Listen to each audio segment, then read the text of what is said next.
गर्मी आते ही मटके की डिमांड काफ़ी ज़्यादा बढ़ जाती है, लेकिन ये मटका बनाने में कितना मेहनत लगता है, दूसरे की प्यास बुझाने के लिए खुद कितना जलना पड़ता है, ये आज हम मटके बनाने वाली से ही जानेंगे। और ये भी जानेंगे कि मटके का जो पानी है वो कितना शुद्ध होता है, उसे पीने से स्वास्थ्य में कितना प्रभाव पड़ता है, और ये मटका बनाने में कितना मेहनत लगता है, और क्या जीवन भर ये मटका बनाने का ही काम करेंगी।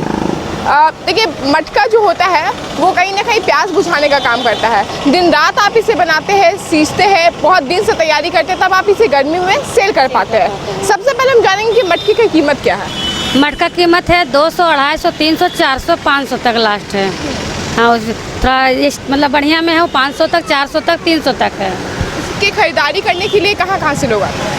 खरीदारी करने के लिए तो बहुत जगह से आते हैं, दूर से बाहर से भी लोग आते हैं, झारखंड का भी है और आसपास का भी, मतलब बहुत जगह से ही है, यहाँ से मटका ले जाते हैं। तो ये बताइए कि ये मटका को बनाने में कितना मेहनत लगता है? मटका बनाने में बहुत मेहनत है, बहुत ज़्यादा ही मेहनत है। मटका बनाने में देखिए, मट्टी फुलाइए, मट्टी छेचिए, मिलाइए, आटे से गूंदिए, उसके बाद उसको बनाइए, पकाइए। अगर आपका पका हुआ ठीक से निकल गया तो पैसा है, और नहीं पका हुआ निकला तो पूरा पैसा बर्बाद। हाँ, पकने के बाद मतलब निकल गया बढ़िया अच्छा खासा पक के तो बढ़िया, नहीं तो गल भी जाता है, आधा कच्चा भी रह जाता है। अच्छा, ये मटका जो आप बनाते हैं, इसे बनाने में कितनी लागत लगती है और कितना प्रॉफिट होता है? देखिए, लागत तो ही ज़्यादा लगता है, प्रॉफिट कम ही होता है। हाँ, कम होता है। कितना लगभग? देखिए, मट्टी खरीदिएगा 2000, 2500 लगता है, उसमें से 150 ही घड़ा बन पाता है, ज़्यादा घड़ा बन नहीं पाता है, और उसमें से कुछ पैसा मतलब हम लोग आता है पास में। और जब ग्राहक आते हैं तो कैसे मोल भाव कैसे होता है? ग्राहक तो बहुत मोल भाव करता है, मिट्टी का तो अहमियत नहीं देता है। लोग बोलता है मिट्टी से तो है, मिट्टी का क्या कीमत है, लगता है कि फ्री में दे दे। हम लोग भी तो महंगा खरीदते, खाते, पढ़ाते हैं, उसके अनुसार तो हम लोग को भी मिलना चाहिए ना इसका कीमत, पर नहीं दे पाता है। जीदे बोले 200 तो बोलेगा 50 रुपये लीजिए ना, मिट्टी तो है।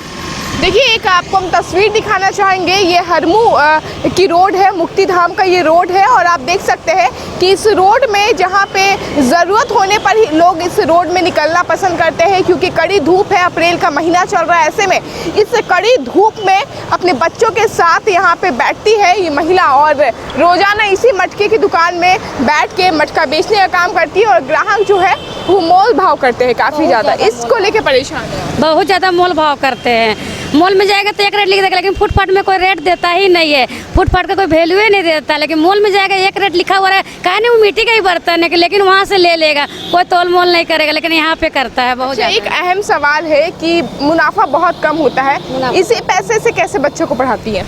बस उसी में खींच के पढ़ाते हैं, जितना हम लोग का हैसियत है उस हिसाब से स्कूल में डाले हैं, पढ़ाते हैं। जिसमें से कितना बड़े बच्चे 10 साल के 12 साल की, 10 साल के बस सब लोग पढ़ाई कर रहे हैं, इसी से पढ़ाई लिखाई कराते हैं, ताकि ये सब पेशा ना करें। मैं सब पेशा से हमको ही मन भर गया है। अच्छा, मतलब अगर आप भी पढ़ी लिखी होती तो आप भी कुछ और काम करते हैं? हाँ, पढ़े लिखे रहते तो ज़रूर कुछ करते हैं, धूप में नहीं जलते हैं, कस्टमर से बहस नहीं करना पड़ता, कुछ तो करते, जो मंथली आता पैसा उसमें आराम से जिंदगी काटते, धूप में नहीं जलते हैं, भूखे प्यासे नहीं रहते हैं। अच्छा, आप रोड में रहती है, दिन रात रोड में रहती, कई तरह के कस्टमर आते हैं, महिला हैं आप, कई तरह के सवाल भी खड़े होते हैं, उन सब से कैसे निपटती हैं? बहुत, कोई तो झगड़ा भी कर लेगा, कोई तो बोलेगा पटक देंगे, कोई तो अधिक्रमण भी हटाने आ जाता है, कोई पुलिस भी हटाने आ जाता है, बहुत किस्म का झेलना पड़ता है रोड में। क्या कहेंगे, महिला है? हम तो यही बोलेंगे कि मदद कीजिए आप लोग, अपना अच्छा शहर में रोड दुकान रहने दीजिए, जो चल रहा है हमको चलने दीजिए। क्या नाम हुआ दीदी? सोनी देवी। यहीं के रहने वाले? हम यहीं करने हरमू के हैं। देखिए, हरमू की सोनी है ये, और इनका कहना है कि इस रोड में रोजगार करना काफ़ी ज़्यादा मुश्किल होता है, लेकिन बच्चों को पढ़ाने के लिए 2 वक्त की खाना, 2 वक्त की रोटी के लिए ये काम करना पड़ता है। और कहीं ना कहीं गर्मी का सीज़न आ गया है, गर्मी के सीज़न में मटके की बिक्री काफ़ी ज़्यादा बढ़ जाती है, लेकिन इनका कहना है कि दिन भर में बहुत कम ही मटके बिक पाते हैं, और ऐसे में पुलिस प्रशासन की अलग से तैनाती जो रहती है, कभी अतिक्रमण हटाया जाता है, तरह तरह के लोग आते हैं। तो कहीं ना कहीं देखिए, महिला है, महिला होने के बावजूद अपने बच्चों को पढ़ाने के लिए, लिखाने के लिए, 2 वक्त की रोटी के लिए इस कड़कती धूप में भी यहाँ पे चेयर लगाए बैठे रहती है। तो कहीं ना कहीं ज़रूरी है कि हम सब आगे आए और उनकी मदद करें। कैमरा उनके साथ मैं रानी गुप्ता, न्यूज़ डेस्क, कराची।